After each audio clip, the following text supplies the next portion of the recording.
Damn. Man, John Mentier, man. Hate to see this news, man. This man was having a Heisman candidate-worthy type of a run, man. I mean, this guy was obviously a candidate. I mean, the kid was balling, bro. I mean, y'all say what y'all want. I know some of the fans been trolling in the comments that, like, obviously the officials played a big role in that Auburn-Oklahoma game. But nonetheless, man, this man don't turn over the ball like that. He plays high-end football. He's already beat Michigan. He's already beat ranked Auburn. So what else you want the man to do? The man has been elite. He's been special, and he's been doing his thing. I've been thoroughly impressed so far, man. Like I said, he has that passing game looking right. He's involving receivers like Stegner. He's been doing his thing, man. And without him, Oklahoma wouldn't be 4-0. And it's like, if you're Oklahoma and you're Boomer Sooner, you're like, yo, right when we having a great season, right when we beating these elite teams, and SEC schedule coming up, our quarterback goes down. QB1 goes down. Now, more news surrounding, obviously, the injury. Brent Venables obviously said Mentier will miss some game action. Early speculations that he could be out 3 weeks, but nothing is definitive, right? They have a bye week this week. Then they're going to face Kent State. Then they have the Red River rivalry against Texas. And then I think they're going to play South Carolina. So some big weeks coming up. And we're going to look at the schedule here in just a second. But that is massive. And then if you're coach Brent Venables, your backup's Michael Hawkins. Now, Hawkins showed a little bit of promise as a true freshman last year, but then obviously tapered off. Is he ready to be put in that spot? And that's what they always say as a backup quarterback. Always be ready for your opportunity because you don't know when it'll come.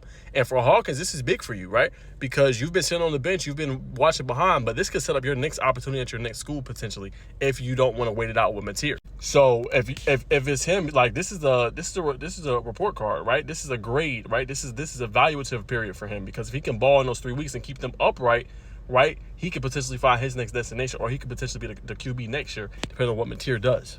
So I think it's very interesting. Hawkins has a big opportunity in front of him. If he can obviously keep them, above water, treading water, that's big time, especially when he comes back. Now, obviously, the injury is, they said he had a right hand injury. Obviously, he had surgery on it. Apparently, he had a broken thumb from what I've heard from multiple reports.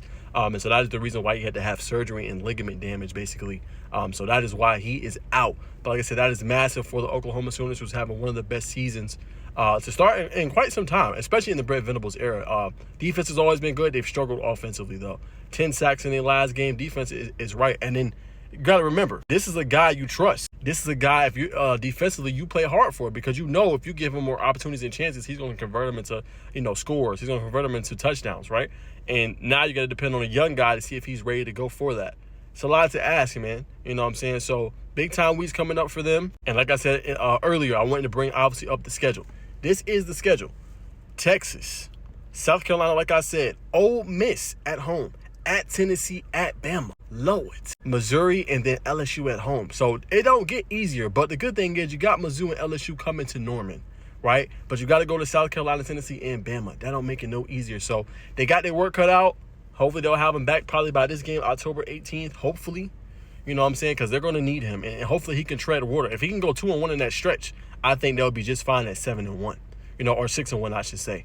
They'll still be in that college football playoff conversation. So that is what you need, man, for Michael Hawkins to keep it obviously steadfast and keep it above water, man. But comment down below your guys' thoughts on this big injury.